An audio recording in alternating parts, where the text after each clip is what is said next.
अहिल्यानगरचे खासदार निलेश लंके यांची प्रकृती स्थिर आहे, कोणीही काळजी करू नये असं आवाहन करण्यात येत आहे। राष्ट्रवादी काँग्रेस शरद पवार गटाचे अहिल्यानगरचे खासदार निलेश लंके यांची अचानक प्रकृती बिघडल्याने त्यांना पुण्यातील रुबी हॉस्पिटलमध्ये दाखल करण्यात आलं असून त्यांच्या प्रकृतीबाबत समर्थकांमध्ये चिंतेचं वातावरण निर्माण झालं। मात्र स्वतः खासदार लंके यांनी आपली प्रकृती स्थिर असल्याचं सांगत कार्यकर्ते आणि नागरिकांना काळजी न करण्याचं त्यांनी आवाहन केलंय।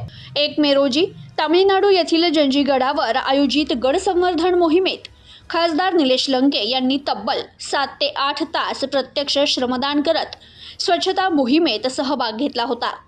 त्यानंतर सततचे दौरे, कार्यक्रम, जनसंपर्कासाठी सुरू असलेली अविरत धावपळ आणि वाढत्या उन्हाचा परिणाम त्यांच्या प्रकृतीवर झाला असं सांगितलं जात आहे। तर गेली काही दिवसांपासून त्यांना अस्वस्थ वाटत असल्यानं सुरुवातीला अहिल्यानगरमध्येच त्यांच्यावर उपचार सुरू होते। मात्र प्रकृती अधिक खालावल्याने डॉक्टरांच्या सल्ल्यानुसार त्यांना तातडीनं पुण्यात हलवण्यात आलंय। दरम्यान खासदार लंके यांनी स्वतः आपल्या प्रकृतीबाबत प्रतिक्रिया देत समर्थकांना दिलासा दिलाय। त्यांनी म्हटलंय, सततचे कार्यक्रम आपणापर्यंत पोहोचवण्यासाठी करावी लागणारी अविश्रांत धावपळ आणि यावर्षीच्या उन्हाचा कहर यामुळे गेली 2-4 दिवसांपासून मला बरं वाटत नव्हतं। त्यामुळे दवाखान्यात दाखल करण्यात आलं।